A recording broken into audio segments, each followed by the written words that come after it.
Tara, direksyon na naman tayo. Tara, tira tayo ng kabsa ngayon. Lalabas na natin ang pagsikreto pang malupitan. Kaya ang gawin mo, tapusin mo tong video na to. Dito, nagready ako dito ng 5 pirasong kamatis at 2 buong sibuyas. Dito ipapakita ko nga sa inyo kung paano ko inihiwa yung manok na ginagamit ko sa kabsa. Dahil ayaw nga nila ng backbone at yung pakpak ng manok. Kaya ang ginagawa ko naman sa mga tinatanggal kong yan, ginagawa ko pampulutan at pang-ulam na rin. At dito nga kukuha muna ako ng vinegar at itong una kong gagamitin pang-anlaw ng ating manok para matanggal ang lansa at amoy nito.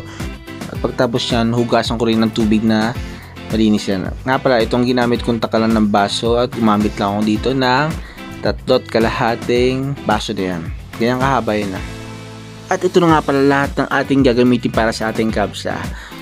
Basmati rice, sliced chicken at depende na sa inyo kung ilang piraso ang inyong gagamitin.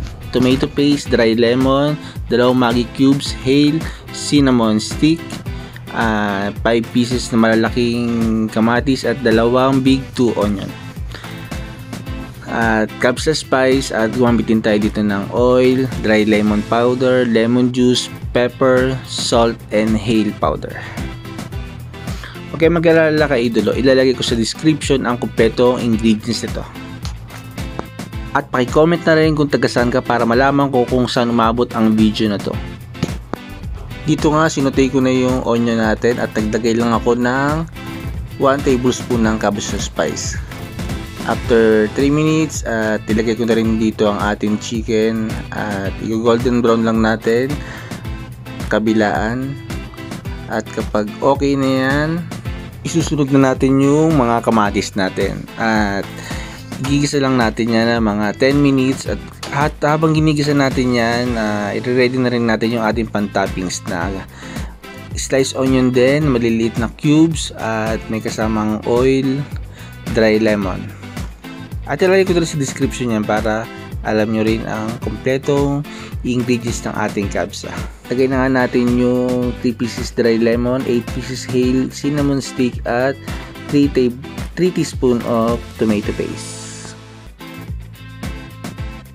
2 pirasong Maggi cubes. At lagyan na natin din ng tubig at tinansya ko lang hanggang sa lumubog yung ating mga chicken. At papakuluan lang natin to na 30 to 40 minutes hanggang maging tender na yung ating chicken at luto na. At ito naman yung ating pan-toppings na onion, dry lemon powder with oil. Dito nga nag-add na ako dito ng 2 tablespoon of kabsa spice and pepper and salt. At dito na sa exciting part, tikimang time! Okay nga daw, sabi ni Boss Chef TV. At dahil nga luto na, iaahunan natin yan at ating sasalain. Ngayong nasala na nga natin, atin namang hiwalay ng mga manok at itatabi muna natin.